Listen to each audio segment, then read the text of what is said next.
Welcome back to my channel एडटेकवा।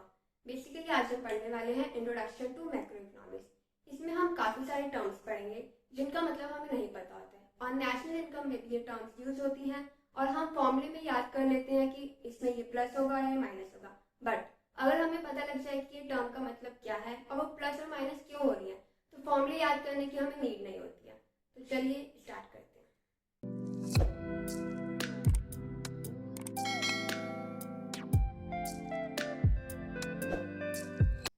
First term is domestic territory. यहाँ पे आपको क्या दिख रहा है? Economic territory. डोमेस्टिक टेरिटरी का मतलब ऐसी टेरिटरी जो भारत की इकोनॉमी के अंदर हो, मतलब जो भारत की प्रॉपर्टी हो। ठीक है। फॉर एग्जाम्पल अगर एयर इंडिया की फ्लाइट पूरी दुनिया में कहीं भी उड़ रही है बट रहेगी तो वो भारत की ना, दैट इज वो भारत की प्रॉपर्टी है। इट मीन्स पॉलिटिकल फ्रंटायर्स और borders of a country. Here we are talking about political borders, not geographical. मतलब सिर्फ इंडिया के अंदर नहीं, ज्योग्राफिकल बॉर्डर्स में नहीं, पॉलिटिकल बॉर्डर्स मतलब जहां तक भारत का कंट्रोल है, जहां तक भारत की पहुंच है, that is called domestic territory. According to United Nations it is the geographical territory administered by the government, सरकार के द्वारा चलाई गई, जिसपे सरकार का कंट्रोल हो, within which person goods and capital circulate freely। circulate freely का मतलब जहाँ पे इंपोर्ट एक्सपोर्ट नहीं होता है, अपने ही देश में कह सकते हो, अपनी ही घर में सामान का आदान प्रदान हो रहा है, मतलब वो सर्कुलेट हो रहे हैं। ठीक है। तो domestic territory here we are not talking about geographical borders, we are only talking about political borders. अब इसके अंदर क्या क्या आता है? Ships and aircraft owned and operated by home country between any other countries.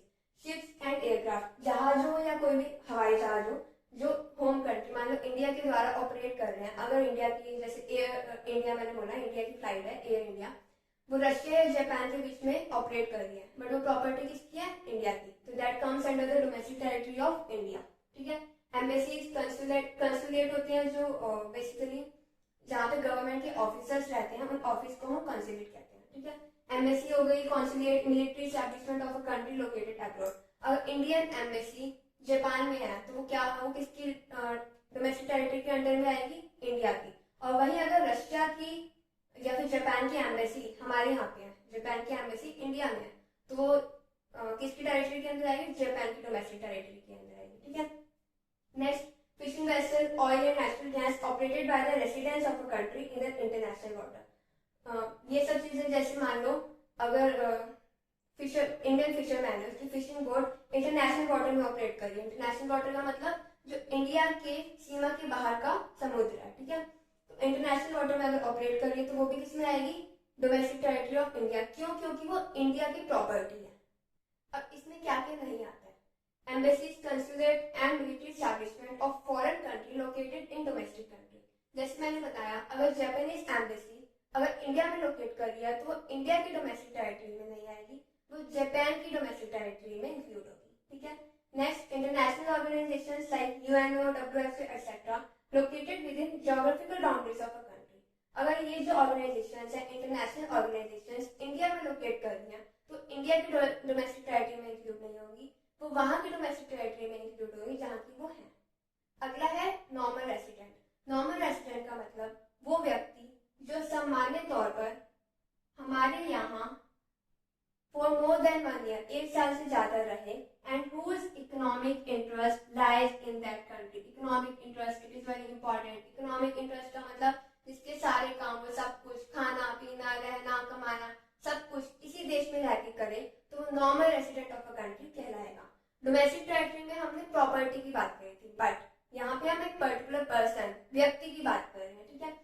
चाहे वो कहीं का भी हो, भूटान, अफगानिस्तान, चाइना, जापान, कहीं का भी हो, बट वो अगर एक पर्टिकुलर देश या फिर इंडिया में आके रह रहा है और इसकी सारी इकोनॉमिक एक्टिविटीज मतलब अर्निंग, स्पेंडिंग एंड सेविंग, सारी इकोनॉमिक एक्टिविटीज वो यहीं पे रह के कर रहा है, तो वो normal resident of a country मतलब इंडिया का नॉर्मल रेसिडेंट कहलाएगा। अब एक छोटा सा टॉपिक है सिटीजनशिप।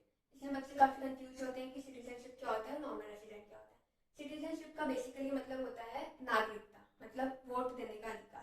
ठीक है। ये एक लीगल कॉन्सेप्ट होते हैं। जैसे अगर कोई पर्सन का जन्म इंडिया में हुआ है तो उसको ऑटोमेटिकली इंडिया की सिटीजनशिप मिल जाएगी, बट अगर वो आउटसाइड इंडिया बॉर्न हुआ है तो उसको इंडिया के मतलब अलाउ कर देते हैं सिटीजनशिप देने के लिए, ठीक है। अब सेम टाइम पे एक पर्सन एक कंट्री का सिटीजन हो सकता है, वहीं दूसरी कंट्री का नॉर्मल रेसिडेंट हो सकता है। फॉर एग्जाम्पल, अगर कोई चाइनीज है वो इंडिया में रह रहा है, कोई चाइनीज अगर इंडिया में रह रहा है और उसे 1 साल से ज्यादा हो गया, फॉर मोर देन 1 ईयर, उसके सारे इकोनॉमिक इंटरेस्ट इंडिया में ही लाई करते हैं, तो वो इंडिया का नॉर्मल रेसिडेंट होगा। बट सेम टाइम पे वो चाइना का सिटीजन होगा, ठीक है। वो इंडिया का तो क्या हो जाएगा, नॉर्मल रेसिडेंट, बट सिटीजन कहाँ का हो गया, चाइना का। तो सेम टाइम पे एक पर्टिकुलर पर्सन एक कंट्री का नॉर्मल रेसिडेंट हो सकता है और दूसरी कंट्री का सिटीजन हो सकता है। अगला है factor income. It refers to the income earn by the factors of production for handling factor services in production process. वो पैसा जो मेहनत करके कमाया हो, वो पैसा जो फैक्टर्स ऑफ प्रोडक्शन ने कमाया है। फैक्टर्स ऑफ प्रोडक्शन कौन से होते हैं, लैंड, लेबर, कैपिटल, एंटरप्रेन्योर, इन चारों ने मिलकर जो पैसे कमाया है उसे कहते हैं फैक्टर इनकम, ठीक है। Factor income earn by the normal residents is included in national income. National income में वो फैक्टर इनकम इंक्लूड होती है जो नॉर्मल रेसिडेंट ने कमाया है। जो इनकम भारत के लोगों ने कमाई है, भारत में रहने वाले लोगों ने कमाई है, नॉर्मल रेसिडेंट ने कमाई है, वो नेशनल इनकम में इंक्लूड होती है। अब फैक्टर इनकम का opposite transfer income. Factor income मेहनत करके पैसा जो कमाया जाता था, बट ट्रांसफर इनकम जो बिना मेहनत के कमाया हुआ पैसा होता है, ट्रांसफर इनकम कहलाता है। Income received without rendering any productive service in return is called transfer income. For example, old age pension, scholarships, pocket money etcetera, ठीक है। अब फैक्टर इनकम तो नेशनल इनकम में इंक्लूड होती है, but transfer income is not included in national income. अब final goods. Final goods वो होते हैं जिनका एंड यूज होता है, मतलब अब वो आगे प्रोडक्शन प्रोसेस में नहीं जाएंगे, इनका डायरेक्ट कंजप्शन होता है। It refers to those goods which are used either for consumption और फॉर इन्वेस्टमेंट, या तो कंजम्पशन के लिए या फिर इन्वेस्टमेंट करने के लिए। कंजम्पशन मतलब अगर कंज्यूमर्स ने कोई प्रोडक्ट खरीदा है, मान लो मिल्क खरीदा है कंज्यूम करने के लिए, वो फाइनल गुड होगा। अगर फर्म ने कोई मशीनरी खरीदी है इन्वेस्टमेंट करने के लिए, तो वो भी फाइनल गुड्स होंगे, ठीक है। Use for final consumption only, इनका सिर्फ फाइनल कंजम्पशन होता है। These goods neither resold nor used for any further transformation in process of production। ये तो ना आगे बेचे जाते हैं, ना ही इन पे अब कोई काम होना बाकी रहता है, ना ही अब प्रोडक्शन प्रोसेस में जाते हैं। अगला है intermediate goods. These are those goods which are used either for resale or for further production in the same year। ये वो गुड्स होते हैं या तो आगे बेचे जाते हैं या फिर इन पे अभी प्रोडक्शन प्रोसेस, इन पे काम होना बाकी होता है, ठीक है। इन द सेम ईयर, ये बहुत ही इंपॉर्टेंट है। इन द सेम ईयर का मतलब जैसे अगर कोई प्रोडक्शन यूनिट लकड़ी, वुड खरीद के लाई है फर्नीचर बनाने के लिए, तो वुड उसके लिए होती है इंटरमीडिएट वुड।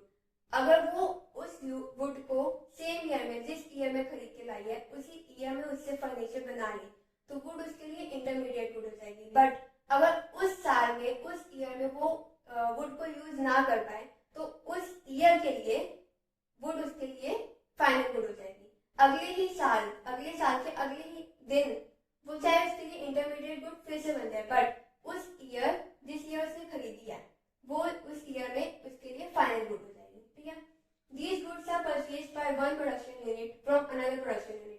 जैसे ए और बी दोनों प्रोडक्शन यूनिट है, बी ने ए से खरीदा, अब बी या तो इसको आगे बेचेगी, चाहे वो सी को बेचे, ठीक है। ये दोनों प्रोडक्शन यूनिट है, ये या तो आगे बेचेगी या फिर अभी जो उसने सामान खरीदा उस पर फिर से प्रोडक्शन प्रोसेस करेगी, उस पर काम करेगी, ठीक है। तो एक प्रोडक्शन यूनिट दूसरी प्रोडक्शन यूनिट से खरीदती है। Value of final goods included in national income. National income में फाइनल गुड्स की वैल्यू को ही इंक्लूड किया जाता है, क्योंकि फाइनल गुड्स में इंटरमीडिएट गुड्स की वैल्यू पहले से इंक्लूड होती है। अब एक गुड फाइनल गुड भी हो सकता है और इंटरमीडिएट गुड भी हो सकता है, वो डिपेंड करता है कि उसको कैसे यूज किया जा रहा है। फॉर एग्जाम्पल, अगर शुगर किसी हाउस होल्ड ने, कंज्यूमर ने कंज्यूम करी है, तो वो होगी फाइनल गुड। बट अगर वही शुगर किसी स्वीट शॉप वाले ने स्वीट बनाने के लिए करी है, तो वो हो जाएगा इंटरमीडिएट गुड। अब है कंजम्पशन गुड्स। कंजम्पशन गुड्स वो होते हैं जिनको हम डायरेक्टली कंज्यूम करते हैं। दे directly satisfy the wants of a consumer. Consumer के वांट्स को डायरेक्टली सेटिस्फाई करते हैं, ठीक है। For example, bread, butter, milk, furniture etcetera, ठीक है। अब इसके कुछ टाइप्स हैं। ड्यूरेबल गुड्स होते हैं जिसका लाइफ स्पैन मैनी इयर्स, मतलब 10-15 साल तक जो चल जाते हैं, जैसे टीवी, रेफ्रिजरेटर एक्सेट्रा, ठीक। नेक्स्ट है सेमी ड्यूरेबल गुड्स जिनका लाइफ स्पैन 1 साल तक होता है, मतलब जैसे cloth,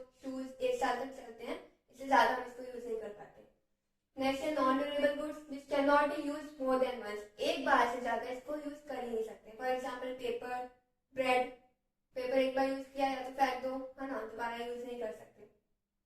services are intangible activities, मतलब जिनको ना ही हम देख सकते हैं ना ही हम टच कर सकते हैं, जैसे service of a doctor, service of a teacher etcetera. तो these all are types of consumption goods. अगला है कैपिटल गुड्स।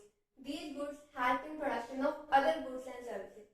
बाकी गुड्स एंड सर्विसेज को प्रोड्यूस करने में, उनका प्रोडक्शन करने में जो गुड्स का यूज होता है उनको कैपिटल गुड्स कहते हैं, और इनको हम बार बार यूज कर सकते हैं, जैसे मशीनरी, इक्विपमेंट्स, टूल्स एक्सेट्रा। ठीक है, अब देखो, all capital goods are producer goods but all producer goods are not capital goods.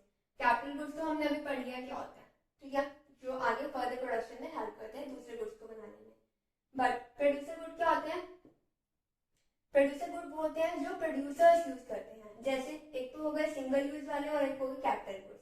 Single use में जो सिर्फ एक ही बार यूज हो सकते हैं, इनको बार बार यूज नहीं कर सकते, रॉ मटेरियल्स लाइक कोल हो गया, वुड हो गई, ठीक है। और कैपिटल गुड्स होते हैं फिक्स्ड एसेट, जिनको बार बार यूज कर सकते हैं आगे फर्दर प्रोडक्शन में। अब जितने भी कैपिटल गुड्स हैं वो तो प्रोड्यूसर गुड्स हैं, क्योंकि ये दूसरे गुड्स को हेल्प कर रहे हैं, मतलब दूसरे गुड्स का प्रोडक्शन करने में हेल्प कर रहे हैं।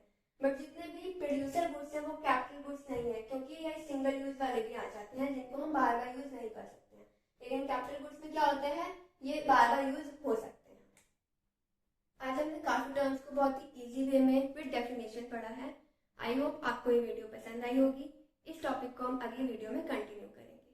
Thank you.